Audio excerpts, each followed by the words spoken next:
This is a production of the Must See TV Broadcast Network. Like, share, join, and be sure to follow us for all the latest updates. And oh yes, don't be shy, subscribe to the one and only caveman himself. He won't bite. And if this gets a great big thumbs up from you, throw those stars and show your support. And before we forget, a great big shout out goes to Donna AI for the amazing music that is in this episode. All rights belong to Christopher Michael Egerhos, aka the Caveman. So if he is ready, and if you are ready, then let's kick this show off. Growl, growl.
Hold tight, the spotlight's shining bright. We're gonna take flight from the screens to the stage. It's a wild show, counting down the top 10. Feel that energy flow.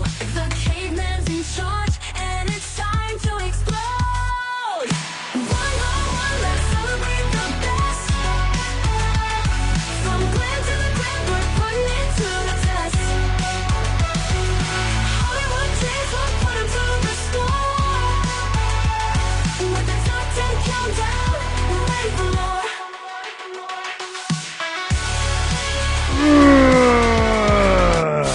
Hello, hello, ladies and gentlemen. Welcome to the final countdown, top 10 favorite movies. We're down to the final 7, which is great. But before we get into all that, you're probably, in a couple of days from now, you're going to probably see this pop up, not in Podbeam. All right? Podbeam has made this very unintuitive. We tried, but for iOS, it doesn't work well. It just really doesn't. And we tried. We honestly tried. Everybody's like, well, this is fucking stupid. Like, even our producers, like, this is kind of fucking dumb. We tried one more time to get episodes uploaded today with the Caveman Roars. Yeah, Caveman Roars back. And it I had to lean back. And I'm like, wait. And Sparkles knew exactly what. Get to the point. But Say it. All right. Okay. We're going back on YouTube. Even though you said you would never, ever go back to YouTube. No. You came up to me today. Yeah.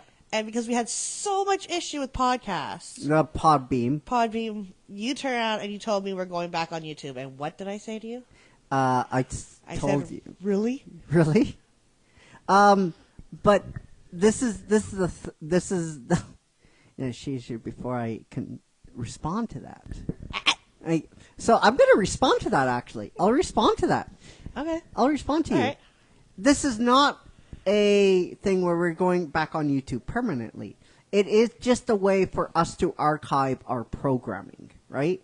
That is not our main audience. If you would wish to subscribe to Must See TV and watch the episodes there.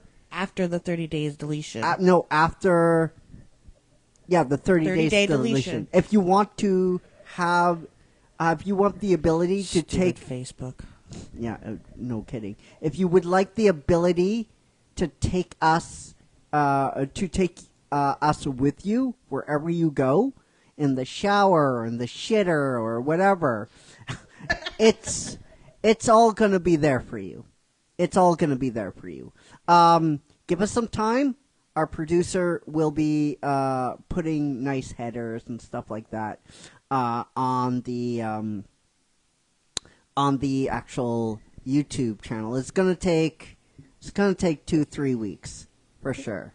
It's gonna take 2-3 weeks. It's gonna take a little while, and we might put episodes on there. We might not put episodes on there, but definitely we will start by either late tonight or early tomorrow, putting like 2 episodes on there for people to view. Not editing anything out. It's going to be full for the intro and outro. And Sparkles made a good point. It's not our main audience, and she and I pointed that out to him. I 100% agree. I mean, if you want to watch us on YouTube, you absolutely can. But don't leave us on Facebook.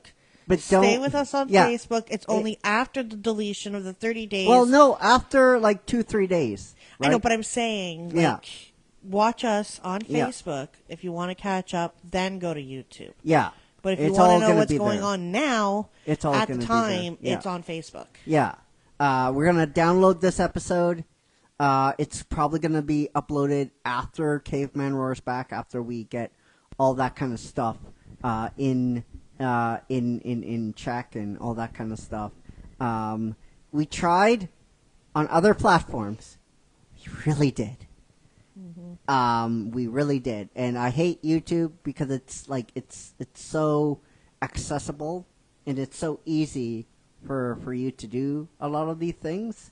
So if you want to watch us on YouTube, if you want to catch the actual video apps after the video goes live, if you're like saying, oh, I want to take this video with me on the go, you can absolutely do it. Give us some time, but don't leave Facebook, don't leave this group, because this is where we're concentrating. This is unofficially going back to YouTube. YouTube is a backup. You know how back in the olden days, how they used to have the file folder where they would file stuff, paper-wise? Well, in this case, YouTube will be our file folder for our shows. It's a way for you to take us with.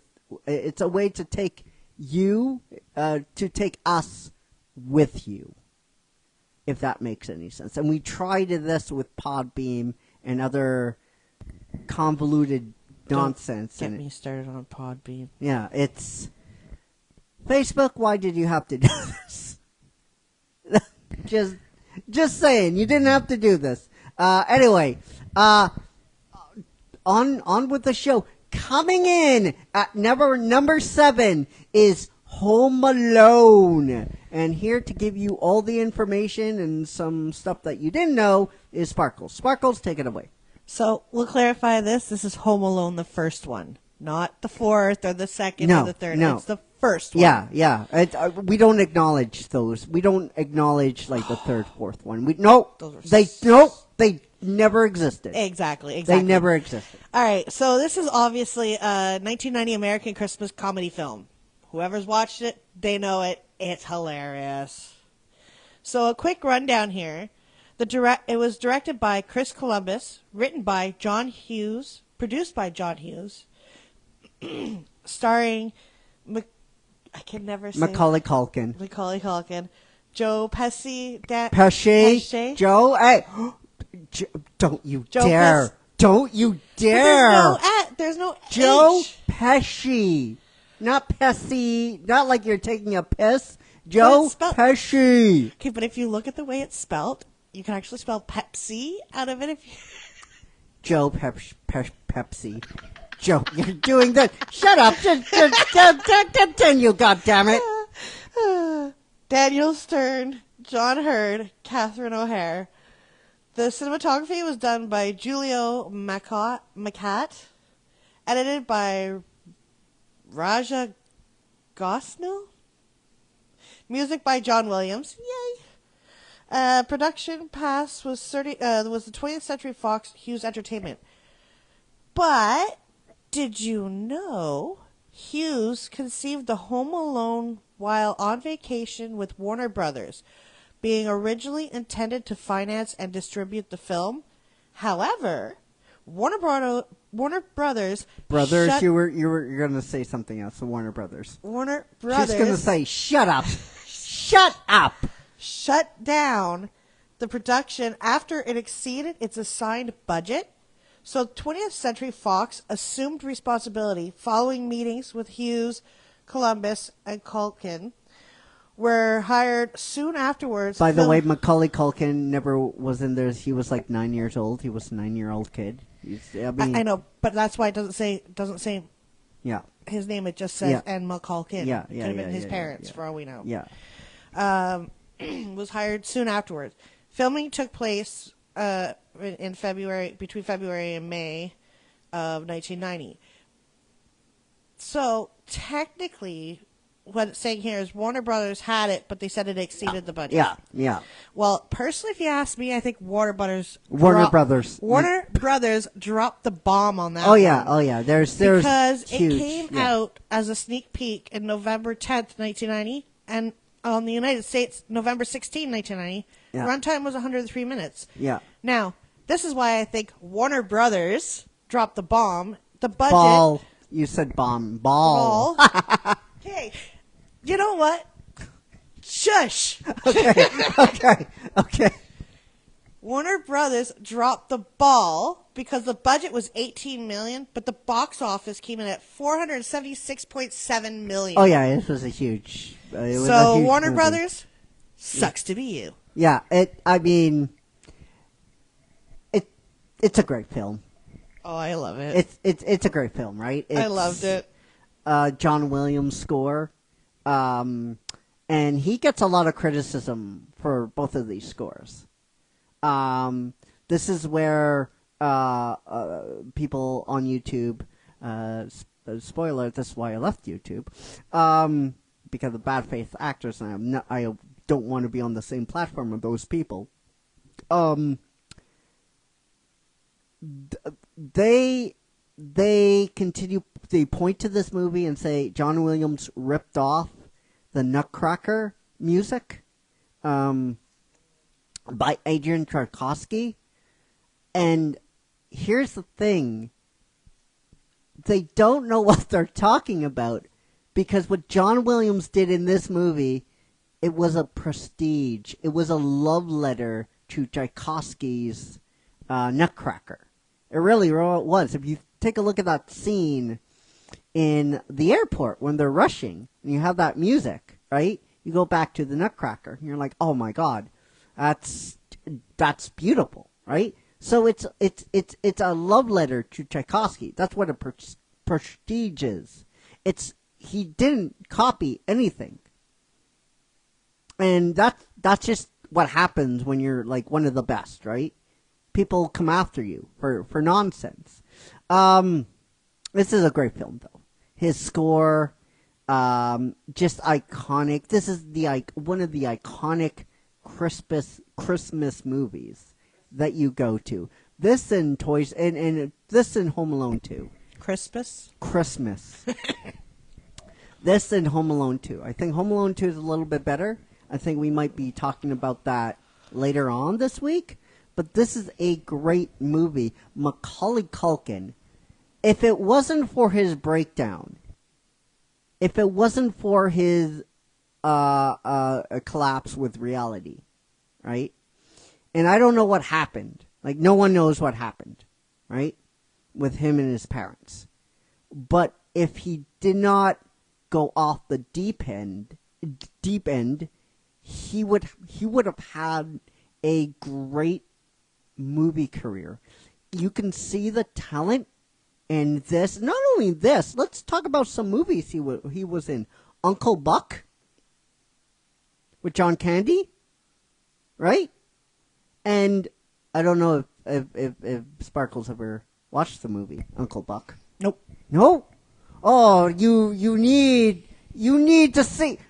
Sounds like we got a movie day coming up. Yeah, we got Uncle Buck coming up. John Candy, he was even younger in that movie, but you could see the talent absolutely by his dialogue delivery, and the good son. That kid, that performance freaked me the fuck out. It was a total character change. Up until that point, he played the innocent, naive, cute, adorable kid. In this movie, he played a sociopath.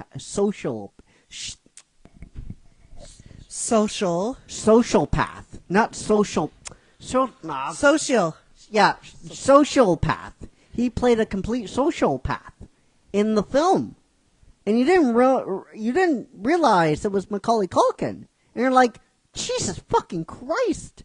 In the Good Son, he tried to kill his sister, tried to kill his mother. Just fucking sick things. Like, he's smoking a cigarette. That sounds like a movie I would want to watch. Oh yeah, The Good Son. It's really, really underrated. He's such an underrated film. I'll check my streaming sites. Yeah. So, I think if it wasn't for all that stuff that happened later, he would have been one of the best method actors. He would have been like Walking Phoenix today. That's my opinion. Fight me on that. Fight me on that. Facebook and YouTube. Fight me. Yeah. Yeah. Put him up. Yeah. Put him up. So, we have to. I mean, we have to talk about now the dance partner, right?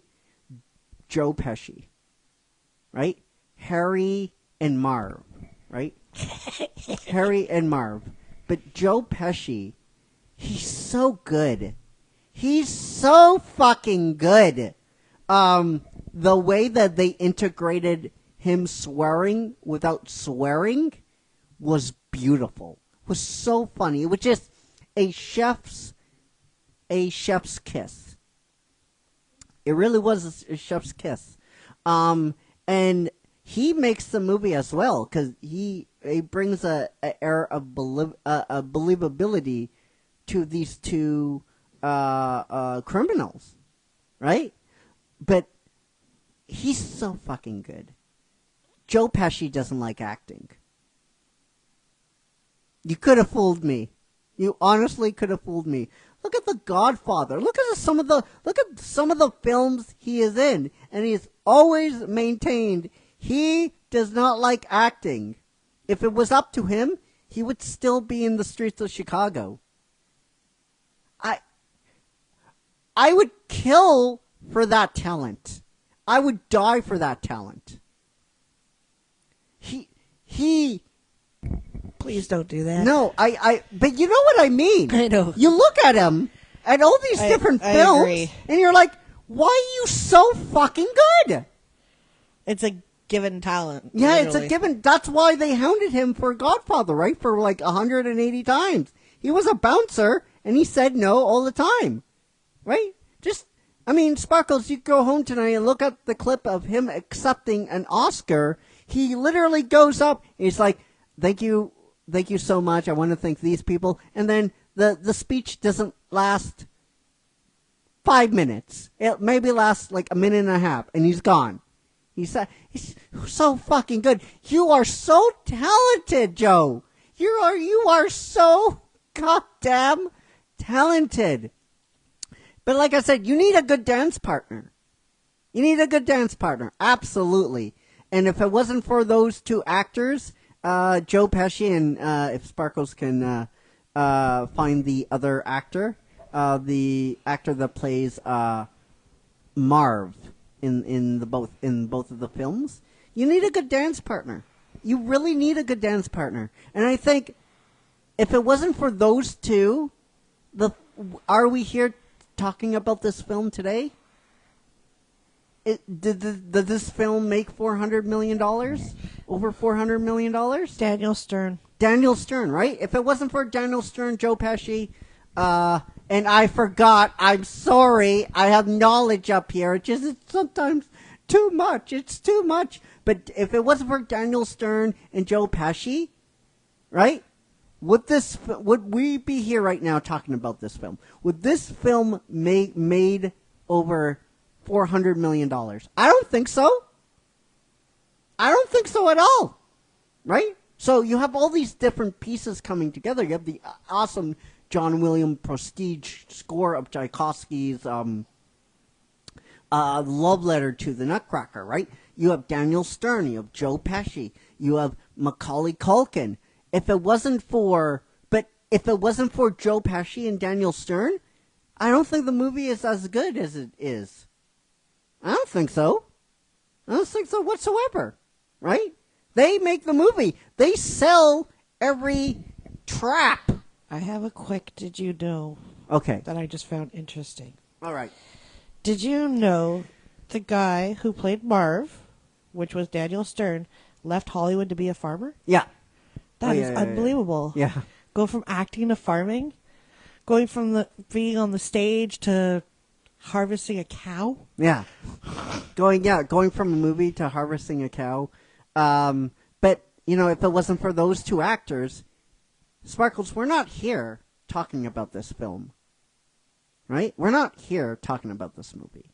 Like, you need a dance partner. Like, as good as Macaulay Culkin was, you needed dance partners. You needed people to sell them getting hurt on those traps, right?